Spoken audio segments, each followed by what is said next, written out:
Bonjour. Aujourd'hui, je vous invite à oser l'apprenance. Osez devenir acteur de votre transformation.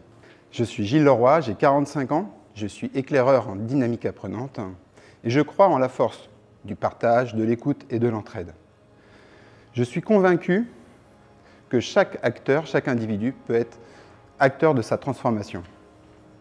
Au sein du groupe Altera, j'ai le privilège de pouvoir accompagner aussi bien les équipes que les organisations dans la construction d'un apprentissage plus vivant et collectif, et cela au service d'une performance durable. Alors, avant d'aller plus loin, j'aimerais vous poser une question. Qui parmi vous a dans le coin de sa tête ou sur une note une liste de choses qu'il aimerait apprendre ou savoir faire? Allez-y, levez la main. Oui, moi aussi j'ai cette liste. Et aujourd'hui, c'est plus simplement une envie ou un projet personnel. Ça devient une nécessité dans ce monde en changement. Une étude de McKinsey nous dit qu'entre 400 et 800 millions de postes vont devenir obsolètes d'ici 2030, dans seulement 5 ans, et que 60% des métiers de demain n'existent pas encore aujourd'hui.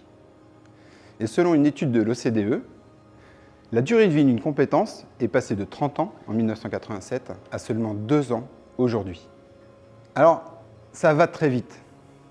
Vous avez peut-être entendu parler du concept VUCA.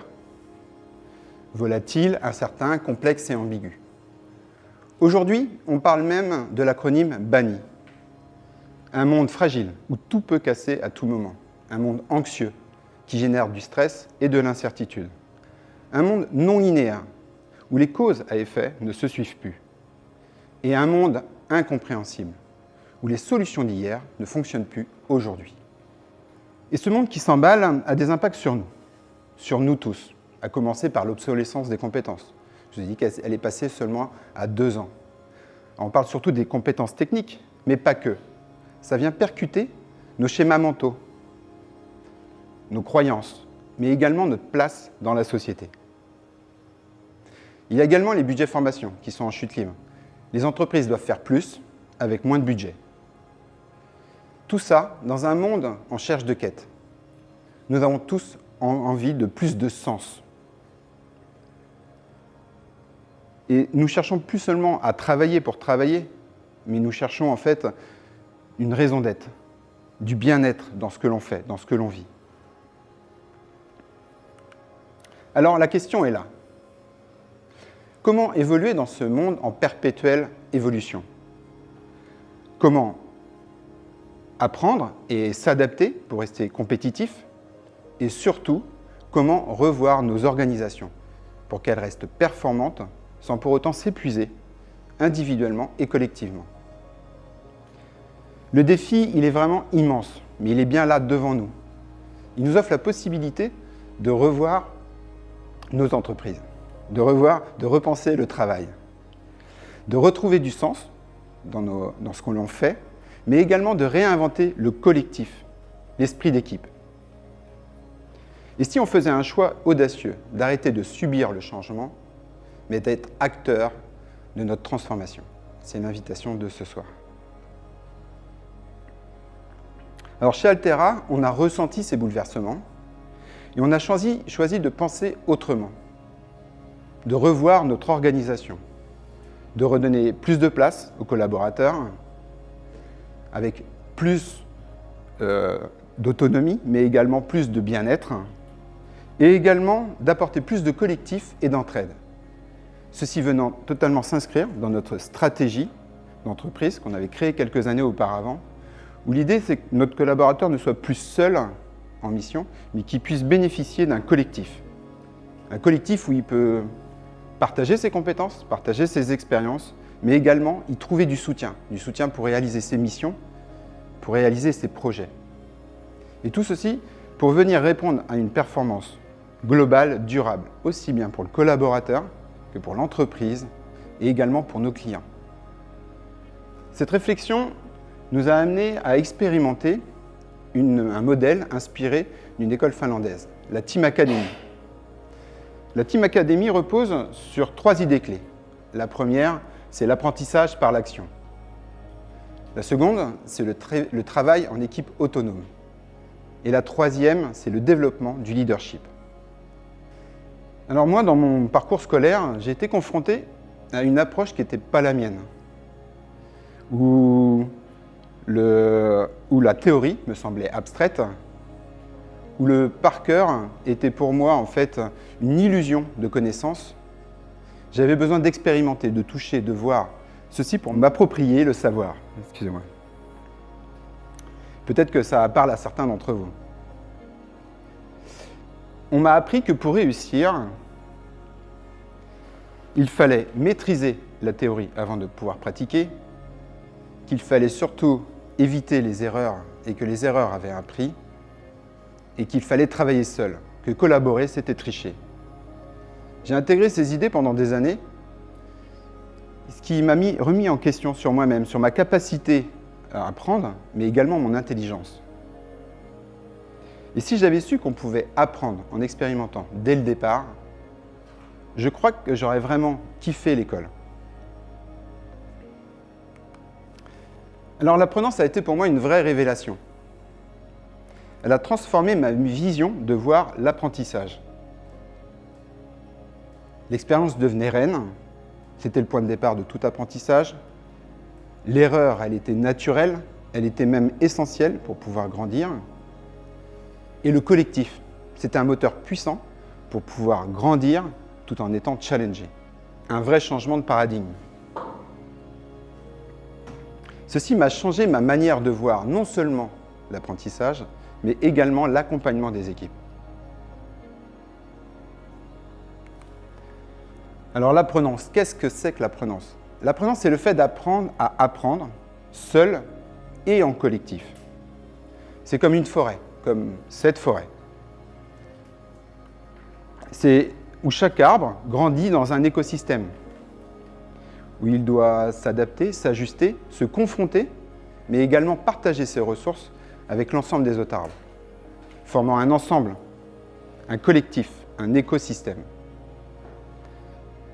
Apprendre, c'est à la fois être un architecte de sa montée en compétences, ceci pour pouvoir grandir, trouver sa place et également prendre sa place, comme un arbre dans la forêt. C'est également être le gardien d'un écosystème, en étant acteur et contributeur du savoir collectif. C'est aussi un maillage fort et vivant, comme des racines qui s'entrelacent, où les interconnexions créent la force, mais également la protection, pour que chacun puisse s'épanouir pleinement. Alors cela demande de vraiment changer de regard, d'apprendre autrement, où chacun contribue au développement d'un collectif plus vivant, mais aussi plus durable.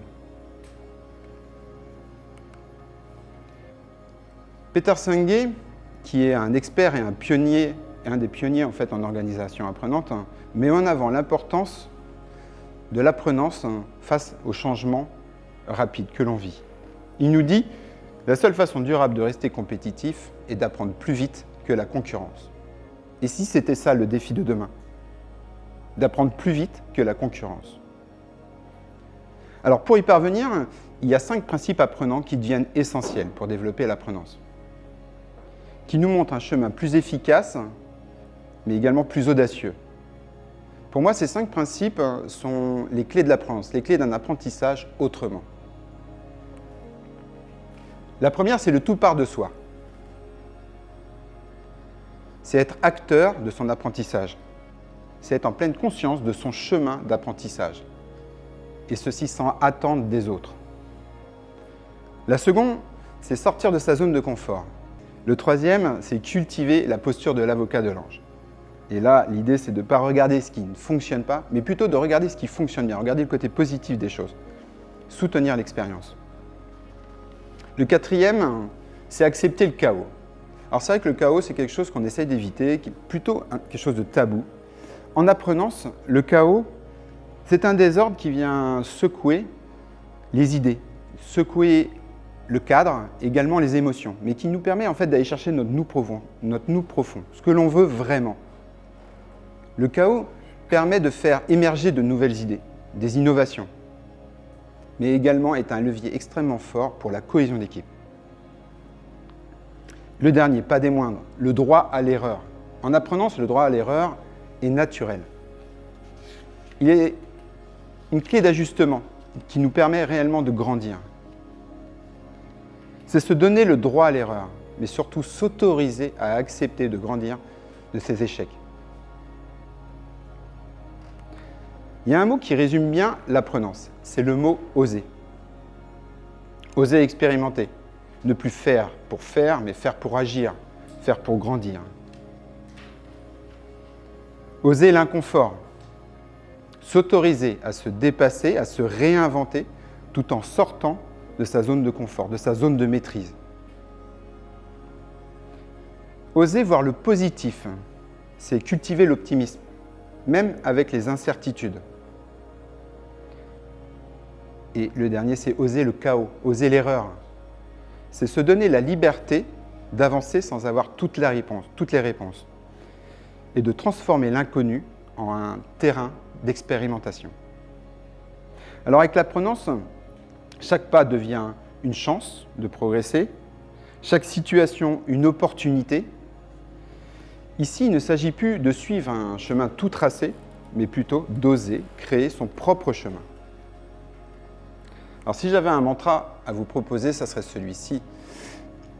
Oser, ce n'est qu'une expérience, rien de plus. Et c'est là que tout commence. Alors je vais vous proposer une expérience. Alors normalement, tout le monde a un crayon et un papier, non, un crayon et un papier jaune. Le reste, c'est un support. Et donc je vous invite à mettre le crayon dans la main non dominante. Donc si vous êtes droitier, vous le mettez dans la main gauche et vice-versa. Et je vous invite à écrire votre prénom et votre nom sur le papier jaune.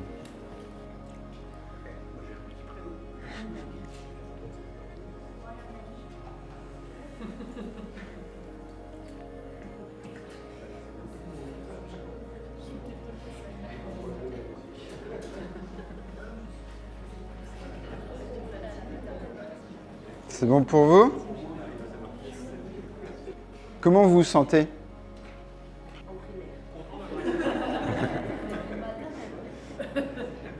Il y en a qui ont peut-être senti de la maladresse, de la frustration peut-être. Cet inconfort, c'est exactement ce que l'on ressent lorsqu'on désapprend quelque chose pour réapprendre quelque chose de nouveau. C'est sortir de ces automatismes, c'est accepter les maladresses et persévérer pour développer une nouvelle compétence. Désapprendre et réapprendre, c'est un acte conscient qui demande des efforts, mais qui ouvre des portes sur des apprentissages nouveaux et novateurs. Alors en apprenance, comme vous l'avez sûrement compris, l'expérience est un élément essentiel et reine. Chaque essai, chaque erreur est une source précieuse d'apprentissage. Kolb, avec sa boucle d'apprentissage, nous décrit bien l'approche de l'apprentissage par l'expérience. Une approche systémique évolutive.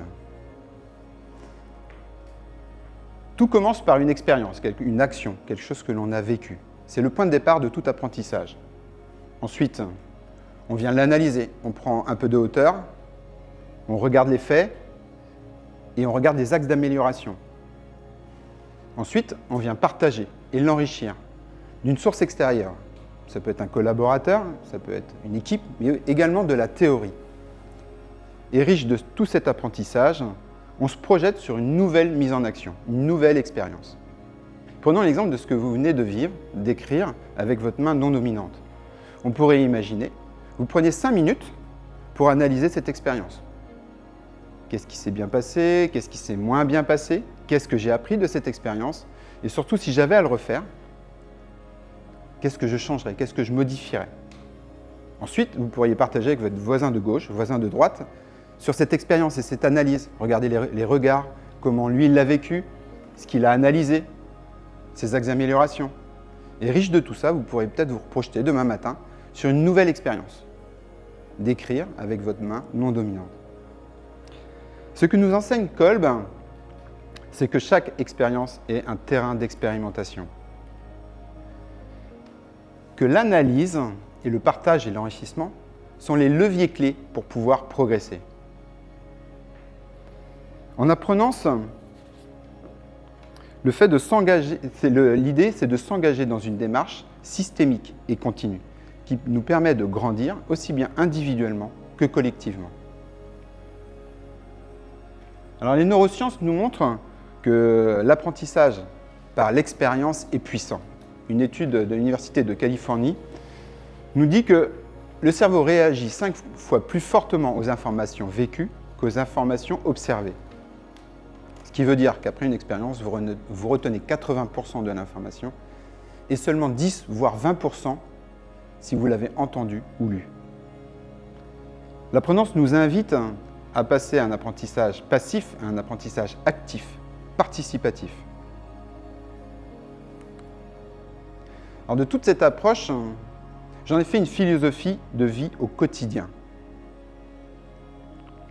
Pour moi, chaque grande action que je vis est une opportunité de pouvoir progresser, de m'améliorer, de pouvoir grandir.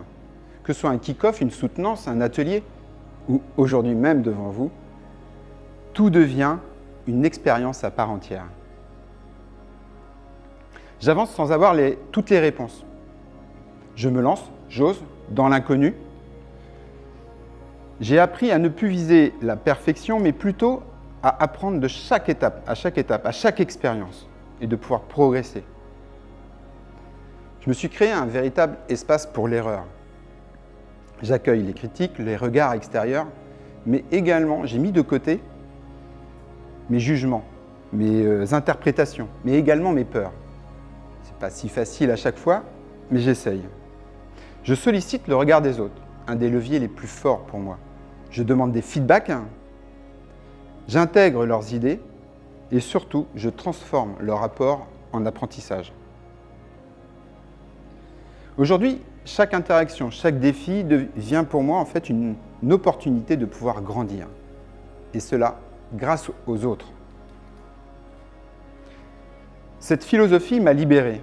Elle m'a permis de me réinventer un pas après l'autre. Alors si je devais résumer ce que je viens de vous partager, je pourrais dire que pour évoluer dans un monde qui change, il y a 4 clés. La première, c'est désapprendre l'ancien pour réapprendre le nouveau. La seconde, c'est sortir de ses automatismes. Accepter l'inconfort, cultiver l'ouverture. La troisième, c'est oser expérimenter, avancer sans avoir toutes les réponses. Et la dernière, c'est passer d'un apprentissage individuel à un apprentissage collectif. En cultivant l'apprenance, l'idée est de ne plus subir le rythme des transformations, mais plutôt de prendre en main son évolution en étant acteur de sa transformation. Alors, êtes-vous prêt à oser expérimenter, à oser sortir de votre zone de confort, à oser transformer vos erreurs en apprentissage et oser partager et échanger avec les autres? Et si j'avais une invitation à vous faire ce soir, c'est qu'allez-vous oser dès demain? Oser, ce n'est qu'une expérience.